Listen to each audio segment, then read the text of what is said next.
RSS ಅನ್ನೋದಿದೆಯಲ್ಲ, ಇದು ಒಂದು 1000 ಹೆಡೆಗಳಿರುವಂತಹ ವಿಷ ನಾಗರ. ಆದ್ರೆ ತುಂಬಿಕೊಂಡಿರುವಂತದ್ದು ಜಾತಿವಾದ, ಕೋಮುವಾದ, ಮನುವಾದದ ವಿಷ ತುಂಬಿಕೊಂಡಿರುವಂತದ್ದು.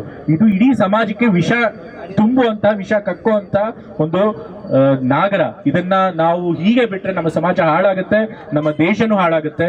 ಹಾಗಾಗಿ ಯಾರ್ಯಾರು ಪ್ರಜ್ಞಾವಂತರಿರ್ತಾರೆ, ಯಾರು ಈ ಜಾತಿ ವ್ಯವಸ್ಥೆಯನ್ನ ತೊಡೆದು ಹಾಕ್ಬೇಕು ಅಂತ ಭಾವಿಸಿರ್ತಾರೆ, ಅವರೆಲ್ಲರೂ ಕೂಡ ಇವತ್ತು ಈ RSS ನ ಹೀನ ಮನಸ್ಥಿತಿಯನ್ನ ನಾವು ಖಂಡಿಸಬೇಕು. ಅದ್ರ ವಿರುದ್ಧ ನಾವು ಪ್ರತಿಭಟನೆ ಮಾಡಬೇಕು. ಅವ್ರ ಬಗ್ಗೆ ಸಾಕಷ್ಟು ಸರಿ ಹೇಳಿದ್ದೀನಿ, ಪದೇ ಪದೇ ಅದನ್ನು ಹೇಳಲಿಕ್ಕೆ ನನಗಿಷ್ಟ ಇಲ್ಲ. ನಿಮ್ಮ ಅಪ್ಪನ ಕೋಟಾದಲ್ಲಿ, ಜಾತಿ ಕೋಟಾದಲ್ಲಿ ಒಂದು ಮಂತ್ರಿ ಸ್ಥಾನ ಕೊಟ್ಟಿದ್ದಾರೆ.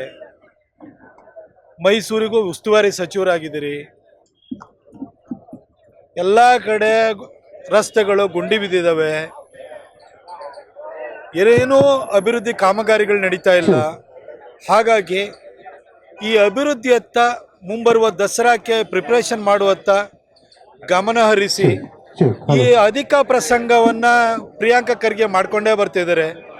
ಅಲ್ಲಿ ಕಲಬುರಗಿಯಲ್ಲಿ ಒಬ್ಬ ಅಧಿಕ ಪ್ರಸಂಗಿ, ಮೈಸೂರಲ್ಲಿ ಇನ್ನೊಬ್ಬ ಅಧಿಕ ಪ್ರಸಂಗಿ ನೀವು ಆಗಬೇಡಿ ಅಂತ ಅಷ್ಟೇ ಅವರಿಗೆ ಕಿವಿ ಮಾತನ್ನು ಹೇಳಲಿಕ್ಕೆ ಬಯಸ್ತೀನಿ.